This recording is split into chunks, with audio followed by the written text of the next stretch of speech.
হ্যাঁ, নবীজি ইসলাম প্রতিষ্ঠা করতে এসেছেন ভালো কথা, কিন্তু করেছেনটা কিভাবে? নবী যেভাবে করেছেন আমাদেরও তো সেভাবেই করতে হবে। কারণ কালেমার মধ্যে তো আমরা দুই অংশে এটাই মেনেছি, লা ইলাহা ইল্লাল্লাহ, হুকুম মানবো আল্লাহর, মুহাম্মদুর রাসূলুল্লাহ, তরিকা অনুসরণ করব আল্লাহর রাসূল মুহাম্মদ সাল্লাল্লাহু আলাইহি ওয়াসাল্লামের। যেহেতু হুকুম আল্লাহর, তরিকা নবীজির। আল্লাহ বললেন নামাজ কায়েম করো, আকিমুস সালাহ। কায়েম করবে কিভাবে? যথাযথভাবে নামাজ আদায় করবে কিভাবে?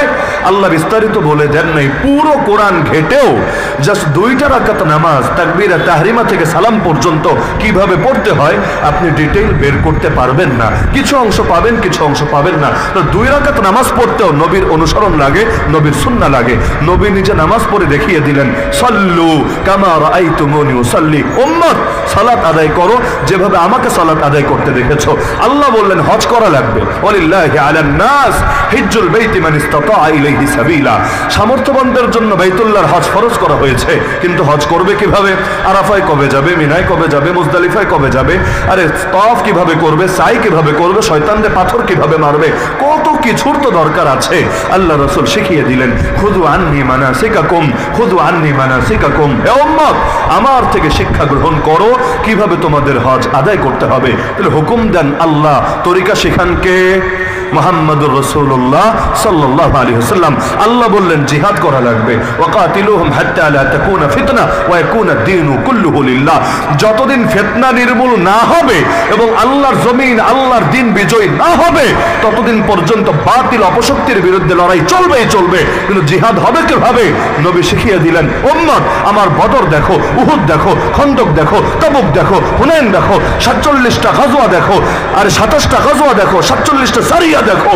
আমার জীবনী দেখে দেখে তোমরা শেখো কিভাবে তোমাদেরকে জিহাদের আয়াতের উপর আমল করতে হবে। হ্যাঁ, আল্লাহ বলে দিলেন শুধু কাফেরের বিরুদ্ধে জিহাদ না, মুনাফিকের বিরুদ্ধেও জিহাদ করা লাগবে। ইয়া আইয়ুহান নবী জাহিদুল কুফারা ওয়াল মুনাফিকিন। তো মুনাফিকদের বিরুদ্ধে জিহাদ হবে কিভাবে? কাদিয়ানের বিরুদ্ধে জিহাদ, ওই লালনবাদীদের বিরুদ্ধে জিহাদ, ওই সেকুলারদের বিরুদ্ধে জিহাদ, ওই নাস্তিক্যবাদীদের বিরুদ্ধে জিহাদ। তো এই যে দুনিয়ার যত অপশক্তি আছে যেগুলো কাফের, কাফেরের বিরুদ্ধে জিহাদ তো ক্লিয়ার, মুনাফিকের বিরুদ্ধে জিহাদ হবে কিভাবে? আল্লাহ তাআলা নবী এটাও শিখিয়ে দিলেন আমাদেরকে যে কাফেরের বিরুদ্ধে জিহাদ হবে ময়দানে সশস্ত্র ভাবে, মুনাফিকের বিরুদ্ধে জিহাদ হবে দলিল দিয়ে, প্রমাণ দিয়ে, ইলম দিয়ে, যুক্তি দিয়ে, তর্ক দিয়ে, ওদের ভণ্ডামির মুখোশ উন্মোচনের মাধ্যমে। এজন্য এই আয়াতের তাফসীর করেছেন আব্দুল্লাহ বিন আব্বাস রাদিয়াল্লাহু আনহুমা, ইয়া আইয়ুহান নবী জাহিদুল কুফারা বিসসিনান ওয়া জাহিদুল মুনাফিকিনা বিল বায়ান। হে নবী, কাফেরের বিরুদ্ধে জিহাদ করেন তরবারি দিয়ে, মুনাফিকের বিরুদ্ধে জিহাদ করেন সুস্পষ্ট দলিল দিয়ে। উভয় জিহাদই করা লাগবে।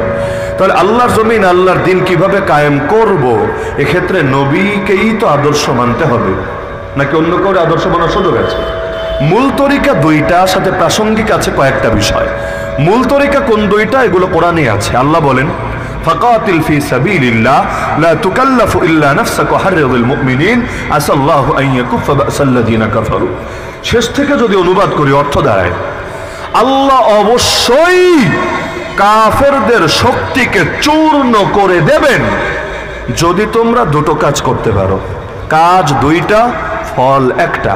কাজ 2টা, ফল 1টা। ফল হলো আল্লাহ কাফেরদের শক্তিকে চূর্ণ করবেন, মানে ইসলামী শক্তির বিজয় ঘটাবেন। তবে কাজ করা লাগবে কয়টা? 2টা।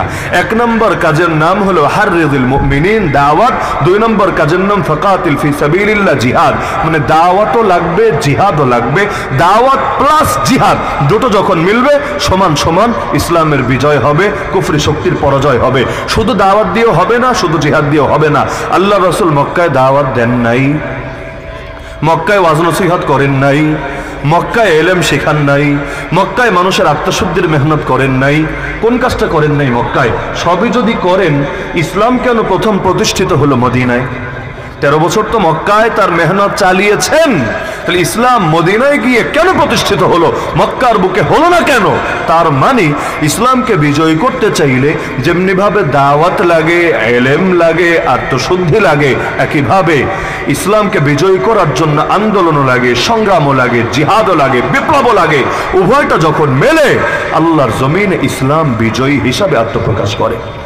নবীজি তার জামানায় মদিনায় ইসলাম কায়েম করে দেখিয়েছেন, মক্কায়ও কায়েম করে দেখিয়েছেন। মদিনায় ইসলাম কায়েম করেছেন দাওয়াত দিয়ে, গণ আন্দোলন গড়ে তুলে, গণবিপ্লব ঘটিয়ে। মক্কার বুকে ইসলাম কায়েম করেছেন জিহাদের মাধ্যমে। যদিও বাহিনী সামনে এসে লড়াই করার সাহস করে নাই, আগেই সারেন্ডার করে দিয়েছে। তবে নবী তো জিহাদের প্রস্তুতি নিয়ে গিয়েছেন, মুজাহিদ বাহিনী নিয়ে গিয়েছেন। আমরা বলতে পারি এই যে দুই আদেশ আল্লাহ দিলেন, দাওয়াত এবং জিহাদ। দাওয়াতের দ্বারা ইসলাম বিজয়ী হলো মদিনায়, জিহাদের দ্বারা ইসলাম বিজয়ী হলো মক্কায়। দাওয়াতের দ্বারা ইসলাম বিজয়ী হলো মদিনায়, জিহাদের দ্বারা ইসলাম বিজয়ী হলো মক্কায়। তাহলে মূল মাধ্যম সর্বযুগে দুইটা থাকবে। মুসলমানকে দাওয়াত আঁকড়ে ধরতে হবে, জিহাদ আঁকড়ে ধরতে হবে।